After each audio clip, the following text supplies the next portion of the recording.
அனைவருக்கும் வணக்கம். குரு பெயர்ச்சி பலன்கள் 2025. இந்த குரு பெயர்ச்சி நம்மளுடைய ராசி மற்றும் நம்முடைய நட்சத்திரங்களுக்கு எப்படி இருக்கு அப்படிங்கறத இப்போ டீடைலா பார்க்கலாம். குரு பகவான் மே 14ஆம் தேதி ரிஷப ராசியிலிருந்து மிதுன ராசிக்கு டிரான்சிட் ஆகிறாரு. சுமார் ஒரு வருட காலம் மிதுன ராசியில டிராவல் பண்ணுவாரு. இந்த மிதுன குரு நம்மளுடைய ராசி நம்மளுடைய நட்சத்திரங்களுக்கு எப்படி இருக்கும் அப்படிங்கறத இப்போ கிளியரா பார்க்கலாம். இந்த ஒரு வருட காலத்துல சுமார் ஒரு 118 நாட்கள் குரு பகவான் வக்ரத்துல சஞ்சாரம் செய்வாரு. அந்த காம்பினேஷனும் ஆக்டிவேட் ஆகுது. குரு பெயர்ச்சியை பொறுத்த வரைக்கும் மே 14 புதன்கிழமை அன்று மிருகஷீடம் 3ஆம் பாதத்திற்கு குரு பகவான் ரிஷபத்திலிருந்து மிதுனத்துக்கு டிரான்சிட் ஆவாரு. இப்போ இந்த குரு பெயர்ச்சி பலன்களை நம்மளுடைய ராசிக்கு எப்படி இருக்கும் அப்படிங்கறத இப்போ கிளியரா பார்க்கலாம். வீடியோ ஸ்டார்ட் பண்றதுக்கு முன்னாடி நீங்க நம்ம சேனலை சப்ஸ்கிரைப் பண்ணாம இருந்தீங்கன்னா மறக்காம சப்ஸ்கிரைப் பண்ணிக்கோங்க. அப்படியே பக்கத்துல இருக்க பெல் சிம்பலை கிளிக் பண்ணிக்கோங்க. அப்பதான் நாங்க போற இது போல பயனுள்ள பதிவுகள் உங்களுக்கு உடனுக்குடனே நோட்டிபிகேஷனாக கிடைக்கும். இப்போது 12வது ராசி மீனம். மீன ராசிக்கு இந்த குரு பெயர்ச்சி எப்படி இருக்கு அப்படின்னு பார்த்தோம்னா, குரு பகவான் நம்மளுடைய ராசிக்கு 4ஆம் இடத்துல சஞ்சாரம் செய்ய போறாரு. பொதுவா இயற்கை சுபர் கேந்திர ஸ்தானங்கள்ல இருக்கிறது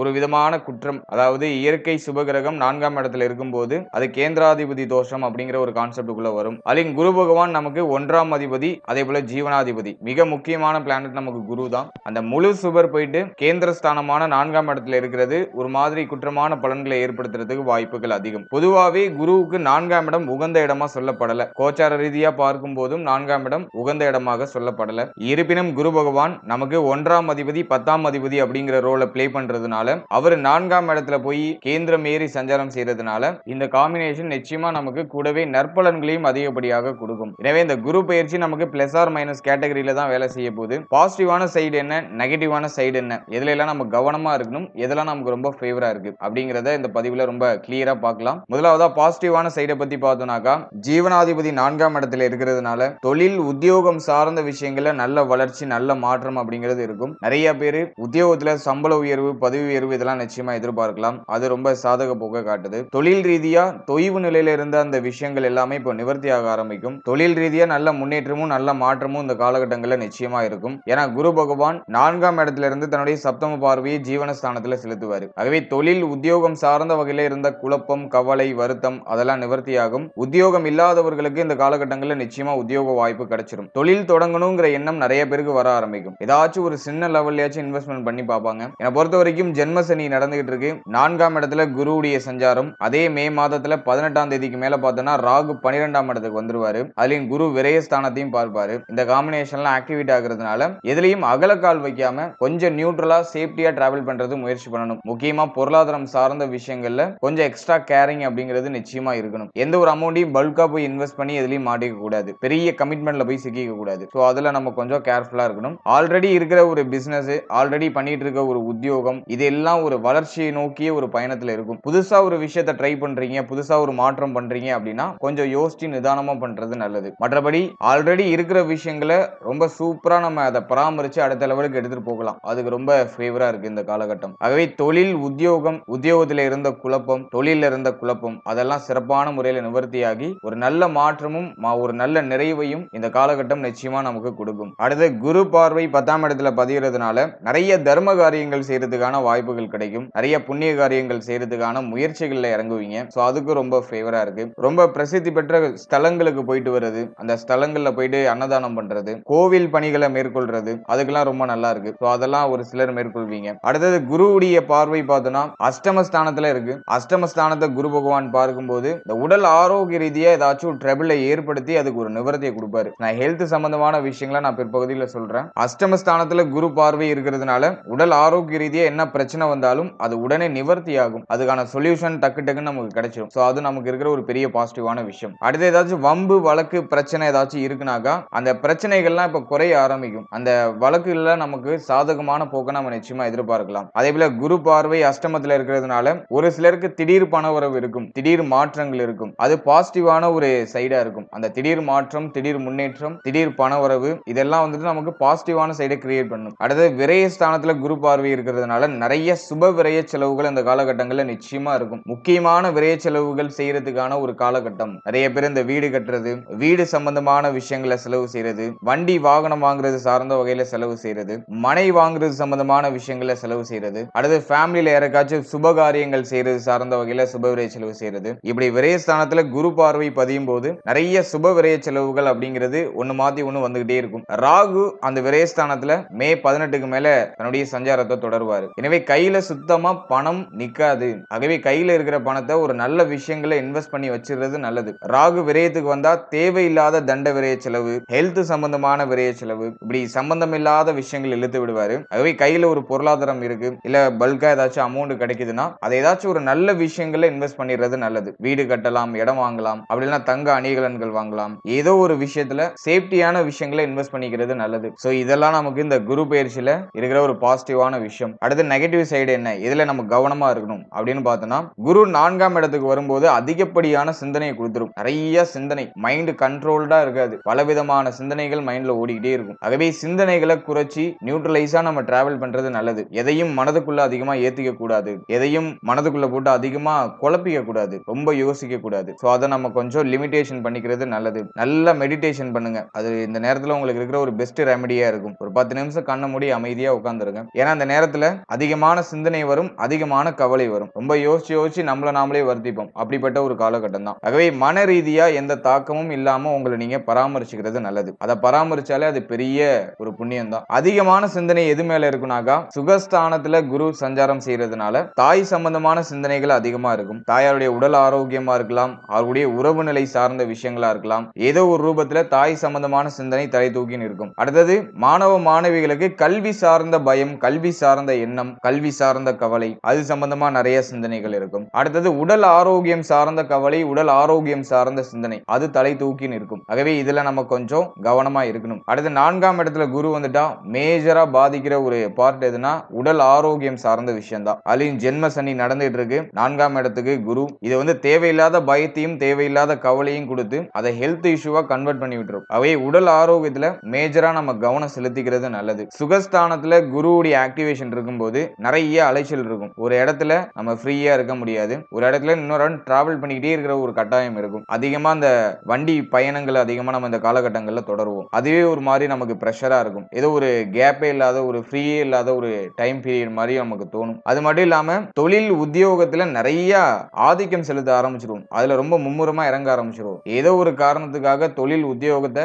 ரொம்ப ஃபோக்கஸ் பண்ணி நம்ம இறங்கி பண்ணுவோம். அது நம்ம ஃபேமிலி சிச்சுவேஷனா இருக்கலாம், அப்படின்னா நம்மளுடைய மைண்ட் செட் இப்போ அதுக்குள்ளேயே போகலாம், அதுலயே நம்ம முழுகலாம். ஏதோ ஒரு ரூபத்துல தொழில் உத்தியோகம் சார்ந்த வகையில பிரஷர்ஸ் அதிகமா இருக்கும். அதுல நம்ம அதிகமா ஈடுபடுவோம். தொழில் உத்தியோகத்துல அதிகமா ஃபோக்கஸ் பண்றதுனால ஹெல்த் நம்ம விட்டுறதுக்கு வாய்ப்பு இருக்கு. ஆகவே உடல் ஆரோக்கியத்துல டிஃபால்ட்டா கவனம் செலுத்தி செயல்படுறது நல்லது. அடுத்தது 12ஆம் இடம், 8ஆம் இடம், இந்த 2 இடமும் குரு பார்வையில இருக்கு, ஆக்டிவேஷன்ல இருக்கு. அதனால உடல் ஆரோக்கியம் சம்பந்தமான விரய செலவுகள் மாத்தி மாத்தி வந்துகிட்டே இருக்கிற மாதிரி ஃபீல் ஆகும். ஆகவே நீங்க உடல் ஆரோக்கியத்துல கவனம் செலுத்திட்டீங்கன்னா அந்த தேவையில்லாத அந்த தண்ட விரய செலவை நம்ம வந்துட்டு அவாய்ட் பண்ணிக்கலாம். சோ கவனம் இல்லாத பட்சத்துல உடல் ஆரோக்கிய ரீதியா விரய செலவுகள் மாத்தி மாத்தி வந்துகிட்டு இருக்கும். அதுலயும் இந்த மிடில் ஏஜ்ல இருக்கிறவங்களுக்கு பரவாயில்ல, அது ஆவரேஜா ஓரளவுக்கு எடுத்துட்டு போயிடும், அது ஒரு நல்ல ஸ்கோர் பண்ணிடும் மிடில் ஏஜ்ல இருக்கிறவங்களுக்கு. ஆனா இளம் பருவத்துல இருக்கிறவங்க, அதே போல சீனியர்ஸ், வயதில் மூத்தவர்கள், இவங்க எல்லாம் ஹெல்த் வைஸா ரொம்ப அதிக கான்சியஸா இருக்கிறது நல்லது. இளம் பருவத்துல இருக்கிறவங்க வந்து தேவையில்லாத கெட்ட பழக்கங்கள் அடிக்ட் ஆகிறதுக்கு வாய்ப்பு இருக்கு. அதே போல வயதில் மூத்தவங்களுக்கு உடல் ஆரோக்கிய ரீதியா ஏதோ ஒரு ரூபத்துல ட்ரபிள் வரதுக்கு வாய்ப்பு இருக்கு. ஆனா அந்த மிடில் ஏஜ்ல இருக்கிறவங்க எல்லாத்தையும் அப்படியே சீர்படுத்தி ஓரளவுக்கு மேனேஜ் பண்ணி எடுத்துட்டு போயிடுவாங்க. ஆகவே ஹெல்த் சம்பந்தமான விஷயங்கள்ல டிஃபால்ட்டா கேர் எடுத்து டிராவல் பண்ணுங்க. நல்ல ஆரோக்கியமான உணவுகளை சாப்பிடுங்க, டயத்துக்கு சாப்பிடுங்க, டயத்துக்கு தூங்குங்க. இந்த நேரத்துல தூக்கமின்மை அப்படிங்கிற பிரச்சனையும் கண்டிப்பா இருக்கும். நிறைய பேருக்கு தூக்கமே வராது, டயத்துக்கு சாப்பிட மாட்டோம், ரொம்ப டிலே பண்ணி சாப்பிடுவோம். காலைல சாப்பிடுறத மதியானம் சாப்பிடுவோம், மதியானம் சாப்பிட வேண்டியதை நைட்டு சாப்பிடுவோம், இப்படி ரொம்ப டிலே பண்ணி சாப்பிடுவோம். ஆகவே உணவு முறை, உணவு சம்பந்தப்பட்ட விஷயம், டைமிங்கை நம்ம பஞ்சுவாலிட்டியா அதை கீப் அப் பண்றது, மென்டலி தேவையில்லாத விஷயங்களை மனசுக்குள்ள போட்டு குழப்பிக்காம இருக்கிறது, இதெல்லாம் நம்ம பராமரிச்சாலே நம்ம ஒரு 50% சேஃப்னு அர்த்தம், ஒரு சேஃப்டியான ஜோன்ல இருக்கும்னு அர்த்தம். இப்ப நான் சொன்னதுக்கு எல்லாம் ஆப்போசிட்டா நீங்க பண்ணிட்டு இருந்தீங்கன்னா அதோட எண்ட் ரிசல்ட் ஏதோ ஒரு வகையில நமக்கு நெகட்டிவா கொண்டு போய் முடியறதுக்கு வாய்ப்பு இருக்கு. ஆகவே கொஞ்சம் அதுல கேர் எடுத்துக்கோங்க. அதே போல ராசிநாதன் 4ஆம் இடத்துல சஞ்சாரம் செய்யும் போது நம்முடைய பெயர், புகழ், நம்முடைய கௌரவம், இதுல ஏதாச்சும் ஒரு விதமான ஏற்றத்தாழ்வுகள் ஏற்படுறதுக்கு வாய்ப்பு இருக்கு. தேவையில்லாத கெட்ட பெயர், தேவையில்லாத பிரச்சனை, தேவையில்லாத குழப்பம், நம்முடைய மனசை வருத்தம் அடைய வைக்கிற மாதிரியான ஏதாச்சும் ஒரு செயல்பாடுகள் அது ஏதோ ஒரு ரூபத்துல நடக்கிறது சான்சஸ் இருக்கு. ஆகவே நமக்கு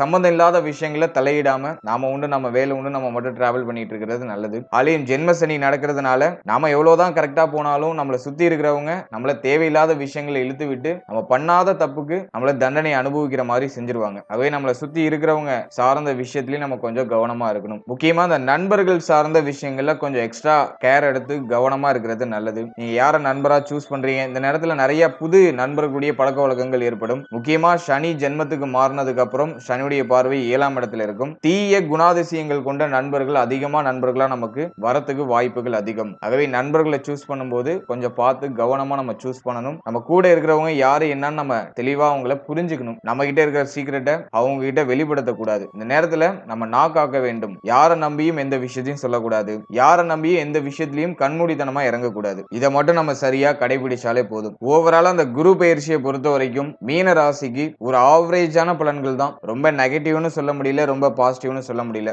ஓரளவுக்கு ஆவரேஜா இருக்கு. நம்முடைய செயல்பாடுகளை நம்ம சரியான பாதையில நம்ம திருப்பிக்கிட்டோம்னாக்கா நிறைய பாசிட்டிவான விஷயங்களை நிச்சயமா நம்ம அனுபவிக்கலாம். இந்த நேரத்துல நம்முடைய மனம் சார்ந்த விஷயங்களுக்கு நிறைய டெஸ்ட் வைப்பாங்க. சனி பகவானா இருக்கட்டும், குரு பகவானா இருக்கட்டும், 2 கிரகமும் மன ரீதியா நிறைய நமக்கு டெஸ்ட் வைக்கும். மன ரீதியா நிறைய தாக்கங்களை கொடுக்கும். ஆகவே நம்ம எதையும் எதிர்பார்த்து நம்ம செய்யக்கூடாது. எதையும் நம்ம எதிர்பார்த்து ஒரு விஷயத்தை நம்ம நடைமுறைப்படுத்தக்கூடாது. அதுல ஏமாற்றமான விஷயங்கள் மிஞ்சுறதுக்கு வாய்ப்பு இருக்கு. ஆகவே நம்ம நேச்சரா நம்மளுடைய செயல்பாடுகளை செஞ்சுட்டு எந்த எதிர்பார்ப்பும் இல்லாம டிராவல் பண்ணிட்டு இருந்தோம்னாக்கா நமக்கு பெருசா நெகட்டிவான விஷயங்கள் அப்படிங்கிறது ஏற்படாது. அதே போல நம்மளுடைய சிந்தனை இப்போதான் ரொம்ப அதிபுத்திசாலித்தனமா வேலை செய்யும். ரிஸ்க் எடுத்தாதான் லைஃப்ல முன்னேறலாம், நம்ம ஏதாச்சும் ஒரு வகையில ரிஸ்க் எடுக்கணும் அப்படிங்கிற அந்த ஒரு மனநிலையை அதிகமா கொடுக்கும். நிறைய பேரை கடன் வாங்க வைக்கும். துணிஞ்சி கடன் வாங்கி ஏதாச்சும் மாற்றம் செய்ய வைக்கும். பெருசா எதுலயாச்சும் கொண்டு போய் இன்வெஸ்ட் பண்ணணும் அப்படிங்கிற அந்த ஒரு சிந்தனை, அந்த மன ஓட்டத்தை கொடுக்கும். அது ஏதோ ஒரு ரூபத்துல நடக்கலாம். உங்களுடைய சக்திக்கு மீறிய செயல்பாடுகளை செய்ய வைக்கிறதுக்கு தூண்டும் உங்களுடைய சிந்தனை. இந்த காலகட்டங்களை பொறுத்த வரைக்கும்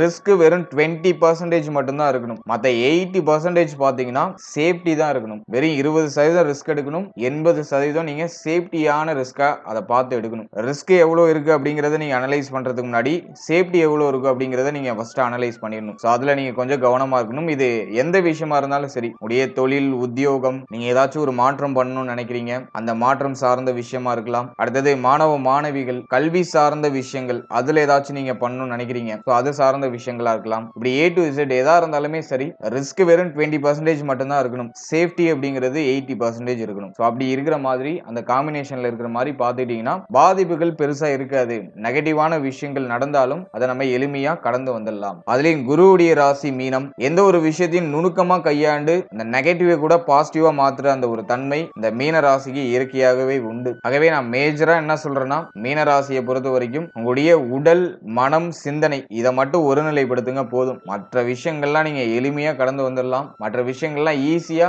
நெகட்டிவா கூட நீங்க பாசிட்டிவா கன்வெர்ட் பண்ண முடியும். இந்த இயற்கை குணம் மீனத்துக்கு உண்டு. ஆகவே உடல், உங்களுடைய மனம், உங்களுடைய சிந்தனை இதை ஒருநிலைப்படுத்துங்க போதும். நிச்சயமா உங்களுக்கு எந்த நெகட்டிவான விஷயங்களும் நடக்காது. இந்த 3 விஷயத்தை கோட்டை விட்டீங்கன்னா டோட்டலா எல்லாமே ஃபால்ட் ஆகும். அது ஃபேமிலியா இருக்கலாம், இப்படி A to Z உங்களுடைய உடல், மனம், உங்களுடைய சிந்தனையை நீங்க கோட்டை விட்டுட்டீங்கன்னா டோட்டலா எல்லாமே ஃபால்ட் ஆகும். ஆகவே இந்த 3 விஷயத்துல மட்டும் நீங்க அதிகமான ஃபோக்கஸ் கொடுங்க. மத்த எல்லா விஷயமும் உங்களுக்கு நிச்சயமா ஃபேவரா நடக்கும். வாழ்த்துக்கள். இப்போ நீங்க இது வரைக்கும் பார்த்த பலன்கள் எல்லாமே ஜஸ்ட் ஒரு கோச்சார பலன்கள் தான். கோச்சார ரீதியா கிரகங்கள் எந்தெந்த இடங்கள்ல சஞ்சாரம் செய்தோ அதை பொறுத்து சொல்லப்பட்டிருக்க ஒரு பொது பலன் மட்டும்தான். இந்த பொது பலன்கள் உங்களுடைய ஜனனகால ஜாதகத்துல இருக்கிற கிரக அமைப்பு, அதே போல உங்களுடைய ஜனனகால ஜாதகத்துல நடந்துகிட்டு இருக்க தசா, புக்தி, அந்தரம் இதை பொறுத்து நிச்சயமா மாறுபடும். இந்த நெகட்டிவான டைம் பீரியட்ல கூட பாசிட்டிவான தசா புக்தி நடந்துச்சுன்னா நீங்க சேஃப்னு அர்த்தம். பெருசா உங்களுக்கு நெகட்டிவான விஷயங்கள் நடக்காது. அதோட சிம்டம்ஸ் மட்டும் லைட்டா உங்களை மன ரீதியா ஒரு தாக்கத்தை பண்ணி விட்டுட்டு அடுத்த கட்டத்துக்கு உங்களை அழைச்சிட்டு போயிடும். மேலும் இந்த கோச்சார ரீதியா இருக்கிற கிரக அமைப்புகள் உங்களுக்கு சாதகமா இருந்து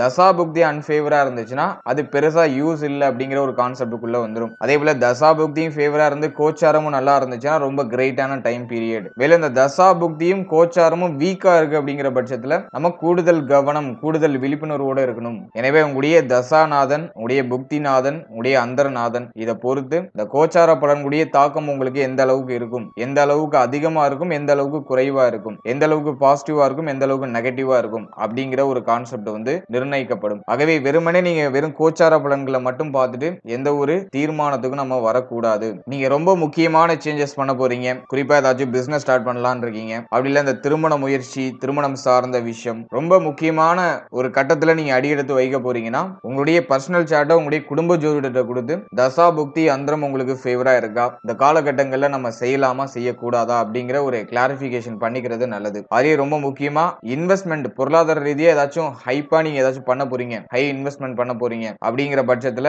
நீங்க கட்டாயமா அதை நீங்க ஒரு வாட்டி செக் பண்ணிக்கிறது நல்லது. மற்றபடி சின்ன சின்ன விஷயங்களுக்கெல்லாம் ஜாதகங்களை போய் பார்க்கணும்னு அவசியம் இல்லை. அதுக்கு கோச்சாரமே போதுமானது. ரொம்ப ரொம்ப முக்கியமான மாற்றங்களுக்கு, முக்கியமான விஷயங்களுக்கு உங்களுடைய சுய ஜாதகத்தை ஒரு வாட்டி செக் பண்ணிக்கோங்க. மேலும் நம்மளுடைய சேனல்ல இதுக்கு முன்னாடி சனி பெயர்ச்சி சிறப்பு பலன்கள் ரொம்ப கிளியரா எக்ஸ்பிளைன் பண்ணி ரிலீஸ் பண்ணிருக்கோம். அந்த வீடியோக்கான லிங்கை நான் டிஸ்கிரிப்ஷன்ல கொடுக்குறேன். டைம் இருக்கும்போது அதையும் ஒரு வாட்டி செக் பண்ணி பாருங்க. அது மட்டும் இல்லாம 12 ராசி, 27 நட்சத்திரம், மேலும் 12 லக்னம், இது எல்லாத்துக்கும் உள்ள ஒரு ஜெனரல் ப்ரெடிக்ஷன் ரொம்ப கிளியரா எக்ஸ்பிளைன் பண்ணி ரிலீஸ் பண்ணிருக்கோம். அந்த பதிவுகளை பார்க்காதவங்க அந்த பதிவுகளையும் ஒரு வாட்டி பாருங்க. அதுல நிச்சயமா உங்களுக்கு அதிகமான ஒரு அண்டர்ஸ்டாண்டிங், உங்களை பத்தின ஒரு புரிதல் உங்களுக்கு ரொம்ப தெளிவா கிடைக்கும். உங்க வாழ்க்கை ஒரு ஒரு கட்டத்திலையும் எப்படி போகும், உங்க ராசிப்படி உங்களுடைய குணம் என்ன, நட்சத்திரப்படி உங்களுடைய குணம் என்ன, உங்களுடைய லக்னப்படி உங்களுடைய குணம் என்ன, எதெல்லாம் உங்களுக்கு பாசிட்டிவா இருக்கும், எதெல்லாம் உங்களுக்கு நெகட்டிவா இருக்கும் அப்படிங்கிற ஒரு கிளியர் எக்ஸ்பிளனேஷன் அந்த வீடியோல இருக்கும். அந்த வீடியோக்கான லிங்க் நான் டிஸ்கிரிப்ஷன்ல கொடுத்திருக்கேன். டைம் இருக்கும்போது அதையும் ஒரு வாட்டி செக் பண்ணி பாருங்க. நிச்சயமா உங்களுக்கு பயனுள்ள ஒரு பதிவா இருக்கும். மேலும் பிறந்த தேதிகளுக்கான சிறப்பு பலன்களும் கொடுத்திருக்கோம். அந்த பதிவுமே டிஸ்கிரிப்ஷன்ல லிங்க் கொடுக்குறேன். அப்படி இல்ல நம்ம சேனல்ல பிளேலிஸ்ட்ல அவைலபிளா இருக்கும். அதையும் நீங்க செக் பண்ணி பாருங்க. நிச்சயமா அதுவும் உங்களுக்கு ஏதோ ஒரு ரூபத்துல பயன் தரக்கூடிய ஒரு பதிவா இருக்கும். And finally